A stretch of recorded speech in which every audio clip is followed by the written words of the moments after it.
നീക്കുട്ടി അത് ദിവസം എക്സൈറ്റഡ് ആണോ? എന്താ നീക്കുട്ടിക്ക് സാക്കിന് ഇഷ്ടമാണോ?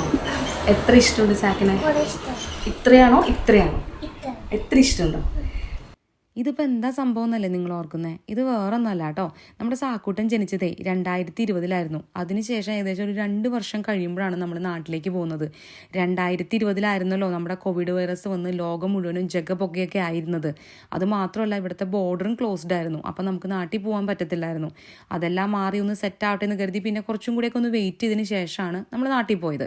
ആ സമയത്തായിരുന്നു നമ്മൾ സാക്കിൻ്റെ മാമോദീസയെ നടത്തിയത്. മാമോദീസ സാക്കിൻ്റെ ആണെന്ന് പറഞ്ഞാലും അവിടെ ഷൈൻ ചെയ്തത് മുഴുവൻ നമ്മുടെ നീക്കുട്ടിയായിരുന്നു കേട്ടോ. സാധാരണ നമ്മുടെ നാട്ടിലൊക്കെ മാമോദീസ എന്ന് പറയുമ്പോൾ കുഞ്ഞ് ജനിച്ചു കഴിഞ്ഞ് ഏകദേശം ഒരു 3 മാസം കഴിയുമ്പോൾ തന്നെ നമ്മൾ മാമോദീസയൊക്കെ നടത്തും. പക്ഷെ നമ്മുടെ സാക്കൂട്ടിന് ഏകദേശം ഒരു 2-2.25 വയസ്സുണ്ടായിരുന്നത് കൊണ്ട് സാക്കൂട്ടിന് അത്യാവശ്യം ഒന്നും അലമ്പായിരുന്നു. കാരണം വീഡിയോയ്ക്കും ഫോട്ടോയ്ക്കും ഒന്നും പോസ്റ്റ് ചെയ്യാനൊന്നും നിന്ന് തരത്തില്ലായിരുന്നു.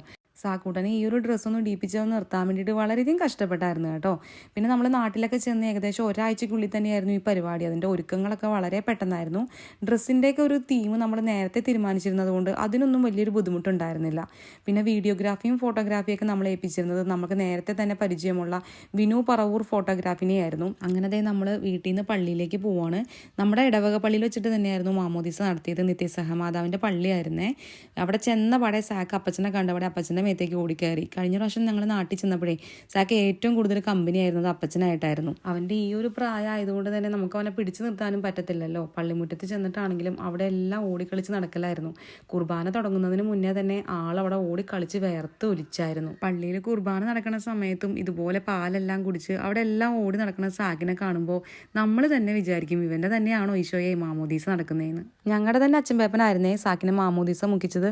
ആ ഒരു സമയത്ത് മാത്രം ദൈവകൃപ കൊണ്ട് സാക്ക് ഒരു കുഴപ്പമുണ്ടാക്കാതെ നിന്ന് തന്നു. പക്ഷെ അത് കഴിഞ്ഞപ്പോഴത്തേക്ക് അവൻ വീണ്ടും അത്യാവശ്യം നന്നായിട്ട് തന്നെ അലമ്പാക്കാൻ തുടങ്ങി.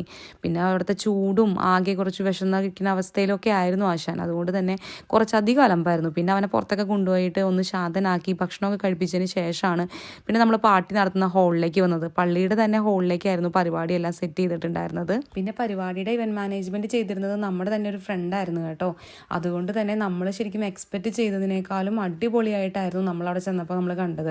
ഹോളുകളൊക്കെ ഡെക്കറേറ്റ് ചെയ്തത് നമ്മൾ അത്രയും ഒരിക്കലും എക്സ്പെക്റ്റ് ചെയ്തിട്ടുണ്ടായിരുന്നില്ല. അതിനേക്കാളും വളരെ ഗംഭീരമായിട്ട് തന്നെ അവൻ ചെയ്തു തന്നായിരുന്നു. പിന്നെ ഈ ഒരു പരിപാടി അല്ലെങ്കിൽ ഒരു ആഘോഷം എന്നതിനേക്കാളൊക്കെ അപ്പുറം നമ്മുടെ എല്ലാ കുടുംബങ്ങളും ഒത്തുചേരുന്നതിൻ്റെ ഒരു സന്തോഷം ഞങ്ങൾക്ക് ഉണ്ടായിരുന്നു. കാരണം പ്രത്യേകിച്ച് നമ്മൾ ഇവിടെ നിന്നൊക്കെ ഇത്രയും നാൾ കൂടി ചെല്ലുമ്പം നമ്മളൊക്കെ എല്ലാ ഫാമിലിനെയും ഒരുപാട് മിസ് ചെയ്യുന്നുണ്ടല്ലോ. അപ്പോൾ എല്ലാവരും ഒരുമിച്ച് കാണാം. പിന്നെ എൻ്റെ കൂടെ പഠിച്ച എൻ്റെ ഫ്രണ്ട്സിനെയൊക്കെ നമ്മൾ ഇൻവൈറ്റ് ചെയ്തിട്ടുണ്ടായിരുന്നു. അപ്പോൾ അവരെയൊക്കെ നമ്മൾ കാണുമ്പോൾ നമുക്ക് ഭയങ്കര സന്തോഷമാണ്. കാരണം വർഷത്തിന് ഒരുപാട് ശേഷമാണ് നമ്മൾ ഇവരെയൊക്കെ കാണുന്നത്. അതുകൊണ്ട് തന്നെ നമുക്ക് എല്ലാവരെയും കാണുമ്പോൾ ഭയങ്കര ഒരു സന്തോഷമായിരുന്നു. ആ പരിപാടി ഞങ്ങളെക്കാളും കൂടുതൽ ഏറ്റവും കൂടുതൽ എൻജോയ് ചെയ്തത് നീക്കുട്ടിയും സാക്കും ഇവിടെയുള്ള എല്ലാ പിള്ളേരും ആയിരുന്നു കേട്ടോ. നമ്മളെക്കാളും കൂടുതൽ ഒരു അടിച്ച് പൊളിക്കുമായിരുന്നു തന്നെ പറയാം. അല്ലെങ്കിലും അത് അങ്ങനെ തന്നെ വേണം. നമുക്ക് സന്തോഷിക്കാൻ കിട്ടുന്ന ഒരവസരങ്ങളും നമ്മൾ കൈവിട്ട് കളയരുത്. എൻജോയ് ചെയ്യാൻ കിട്ടുന്ന ഒരവസരങ്ങളും നമ്മൾ നഷ്ടപ്പെടുത്തുകയും ചെയ്യരുത്. 3 വർഷം മുന്നേ നടന്നൊരു പരിപാടിയുടെ വിശേഷങ്ങളാണെങ്കിൽ പോലും നമ്മുടെ ഫേസ്ബുക്കിലെയും യൂട്യൂബിലെയും ഒക്കെ ഫ്രണ്ട്സിനോട് കൂടെ നമുക്കിത് ഷെയർ ചെയ്യണമെന്ന് തോന്നി. അപ്പോൾ അതുകൊണ്ടാണ് കേട്ടോ നമ്മളിപ്പോൾ ഈ വീഡിയോ പോസ്റ്റ് ചെയ്യുന്നത്. അപ്പോൾ സാക്കൂട്ടൻ്റെ മാമോദീസയുടെ വിശേഷങ്ങളൊക്കെ നിങ്ങൾക്ക് എല്ലാവർക്കും ഇഷ്ടപ്പെട്ടു എന്ന് നമ്മൾ വിചാരിക്കുന്നു. നിങ്ങൾക്ക് ഇഷ്ടപ്പെട്ട് കഴിഞ്ഞാൽ ലൈക്ക് ചെയ്യാനും ഷെയർ ചെയ്യാനും കമൻറ്റ് ചെയ്യാനും ഒന്നും മറക്കരുതേ. അപ്പോൾ എല്ലാവർക്കും നല്ലൊരു ദിവസം ആശംസിക്കുന്നു. Have A good day. Bye bye.